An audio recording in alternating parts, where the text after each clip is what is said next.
That's the line that got me. And I'm like, what? Timeout. That is all he's done his entire career. He has always been at his very best, at his greatest, with the ball in his hand, dribbling the ball up the basketball court. It's who he is. It's what he was born to do. He is still, to this moment, the best passer in basketball. To your point, he is 6 feet 9 inches tall, and nobody can see over a defense any better than he could going back to Magic Johnson. Because Magic was also 6 feet 9 inches tall. He has Magic Johnson's vision with Karl Malone's body. He does. He has a much beefier, stronger body than Magic. Magic didn't drive the ball to the basket. So he's got dual threat going on because he has the gift of Magic's passing with the freight train capability. So the point is, this was Frank Vogel, to me, digging in and saying, timeout, to Ryan Rucco, who's asking him the question. I want everybody to understand, I'm the new head coach. He's not the coach. I'm the head coach. And when I decide he will be the point guard, then he will become the point guard. The obvious answer of the moment was, hey, if LeBron tells me he wants to be the point guard, then he's going to be the point guard. Wouldn't that be the obvious right answer at that point? No, the right answer would say there's no imminent plans for us to play him at that position. Right now, we're going to let LeBron James, in which he said, we're going to let LeBron be LeBron. Okay, but LeBron has always been LeBron. Okay, then. And you should acknowledge that he's always been. He said he'll be a primary ball handler in our system. Like, you have to blend into our system. You know, we'll let you do some ball handling. System. He is the system. And yet, to me, you can't... You're crossing swords with him right away. You're trying to say... Because, look, all the reports, if you have read the tea leaves correctly, why has Chris Broussard said... Chris Haynes. Okay, both Chris's. Both guys contributors to this show.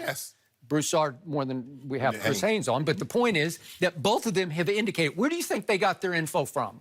Both of them are well connected to LeBron's insiders, to his inner circle, right? This is coming from LeBron. He is entering year 17, and it's LeBron's idea.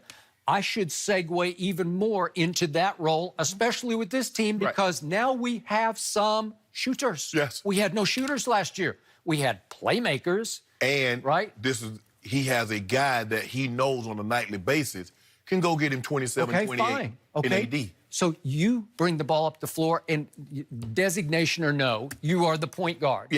And you've really always, when he was at his, what I always tell you, the greatest 3-game stretch of his career were games 1, 2, and 3 of 2015 finals. No Kevin Love going into game 1, lost Kyrie in overtime of game 1, and what did he do? He just put that whole show on his back and said, watch this. He dribbled the ball up the floor, and he controlled the tempo like crazy. He almost averaged 14 assists in that series. It was unbelievable. And he had them down 2-1 in going into game 4, which was in his house. Okay, that is highly impressive. I wish he had closed the deal, and then you might have a real case of GOAT if he had closed that deal. You might have a legitimate case. You have no case. Oh, so you say I have an illegitimate You have an case. Illegitimate. It's completely illegitimate. Nobody thinks that but you, and that's okay. You and LeBron and maybe Maverick. And I don't, you know what? I don't even think Maverick. No, don't do that. Whatever. Who knows? But here's the point. Back to Frank Vogel. Just remember, where did he come from? He came from, he tried to play basketball at a D3 school. Then he gave that up and transferred to Kentucky, where he was Pitino's student manager. Okay, this is his background. And then Pitino fell in love with him because he's a hard worker and a good guy and great to have around. And he took him with him to Boston with Celtics to be the video coordinator for 5 years. So he paid his dues and then finally got an assistant's job out of becoming the video coordinator of the Boston Celtics because Pitino loved him.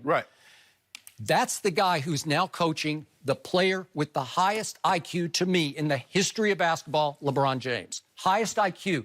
You better be careful with that because you don't have the credentials to make big, broad, sweeping declarations. I mean, most coaches start at the lower level. Sean McVay didn't always start out as an offensive coordinator. Sometimes you have to cut your teeth. Look at Coach Belichick. You start out at the lower levels, you work your way up, and then you become that. I'm not going to knock him because of his credentials. I agree with him.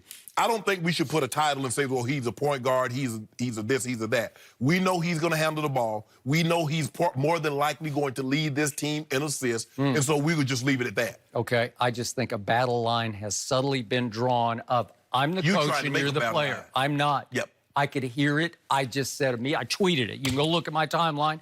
I said, here we go. Wow. Because what happens with LeBron with first-year head coaches? What happened in game number, I think it was 17 of his first go-round, or his first